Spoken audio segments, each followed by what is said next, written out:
Hello lovers, welcome back to family. Class 12 semester 4 এর একটা বড় সাজেশন অর্থাৎ 4 নাম্বার এবং 6 নাম্বারের একটা সাজেশন ভিডিও অলরেডি আমরা দিয়েছি। আবার একটা 6 নাম্বারের মোস্ট যে ইম্পর্টেন্ট প্রশ্ন আছে, আমি প্রত্যেকটা অধ্যায় থেকে 3টে প্রশ্ন রাখছি এবং একটা প্রশ্ন তোমাদের আমি এখানে লিখে দেব।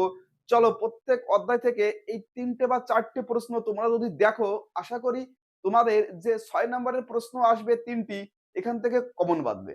দেখো, একটা কথা তোমাদের বলি, যেহেতু তোমরা এবছরের প্রথম, তার জন্য সাজেশন করাটা কিন্তু খুবই কঠিন হয়ে দাঁড়াচ্ছে।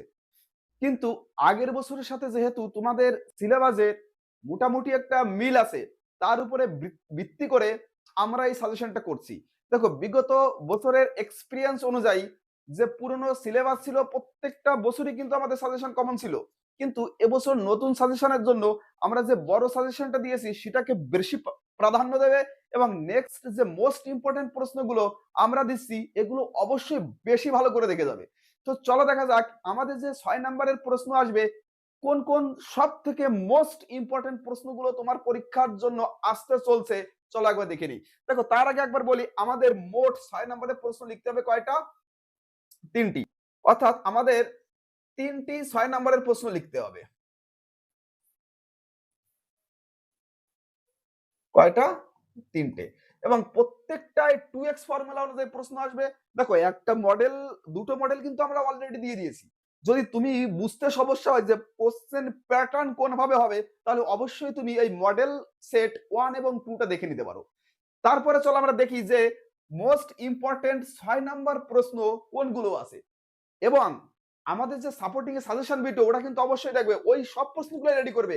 এখানে যে প্রশ্নগুলো দিচ্ছি এগুলো একটু বেশি ভালো করে তুমি পড়ে যাবে।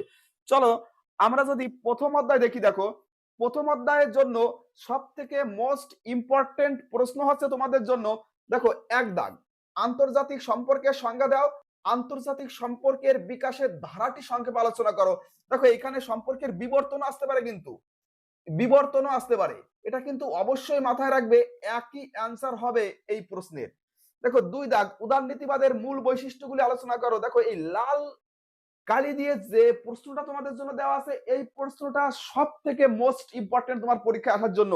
দেখো, এই প্রশ্নটা অবশ্যই খুব সুন্দর করে তুমি দেখে যাবে। দেখো, এবং 3 নাম্বার তোমাদের জন্য রেখেছি আন্তর্জাতিক সম্পর্ক ও আন্তর্জাতিক রাজনীতির মধ্যে পার্থক্য আলোচনা করো। দেখো, তোমাদের জন্য এখান থেকে আর একটা যে প্রশ্ন আমি তোমাদের লিখে দিচ্ছি, এটাও খুব সুন্দর করে রেখে যাবে। দেখো, বাস্তববাদ এবং আদর্শবাদের, বাস্তববাদ এবং আদর্শবাদের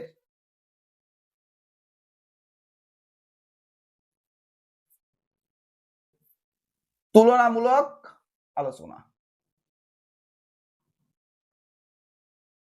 দেখো, তাহলে এখান থেকে 4টে প্রশ্ন থাকলো। 4টে প্রশ্ন তুমি যদি খুব সুন্দর করে রেডি করতে পারো, আশা করা যাচ্ছে একটা 6 নম্বরের প্রশ্ন তুমি এখান থেকে লিখতে পারবে। দেখো, আমরা যদি পরের তৃতীয় অধ্যায় দেখি, অর্থাৎ বিশ্বায়ন, এখানে তোমার জন্য যে মোস্ট ইম্পর্টেন্ট প্রশ্ন আছে, বিশ্বায়ন কাকে বলে, বিশ্বায়নের প্রকৃতি আলোচনা করো বা বিশ্বায়নের রূপ আলোচনা করো।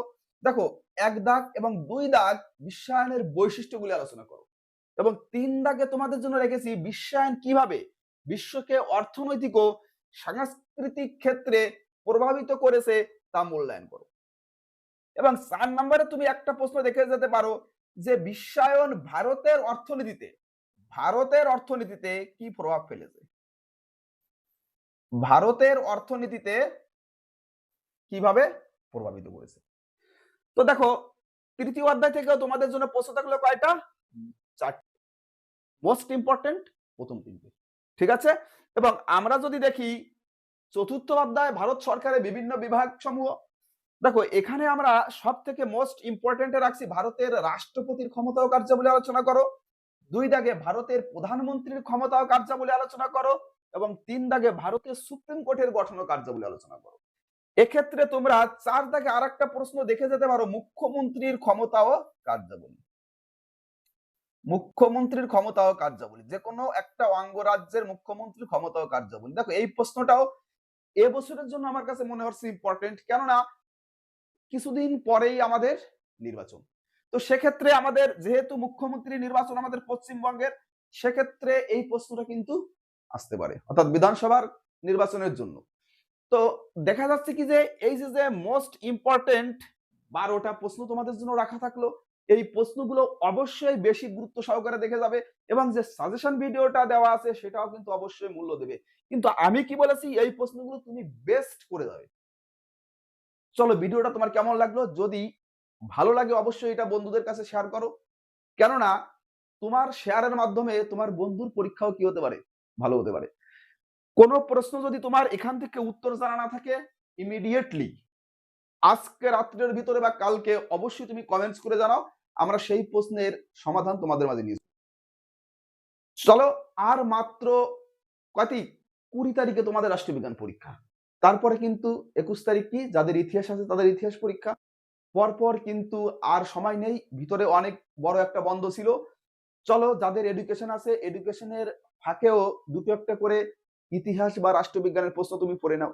দেখো, রাষ্ট্রবিজ্ঞানের আগেও অনেকের একদিন বন্ধ আছে, কিন্তু ইতিহাসের আগে কিন্তু অনেকের বন্ধ নেই বললেই চলে। সেক্ষেত্রে এই পড়ার পাশাপাশি ইতিহাসটাকেও একটু গুরুত্ব দিও। যদি ভিডিওটা ভালো লাগে অবশ্যই শেয়ার করো, কমেন্টস করো এবং লাইক করো। আর যদি কোনো প্রশ্নের উত্তর জানতে হয় সেটাও কমেন্টস এর মাধ্যমে জানাও। Thank you.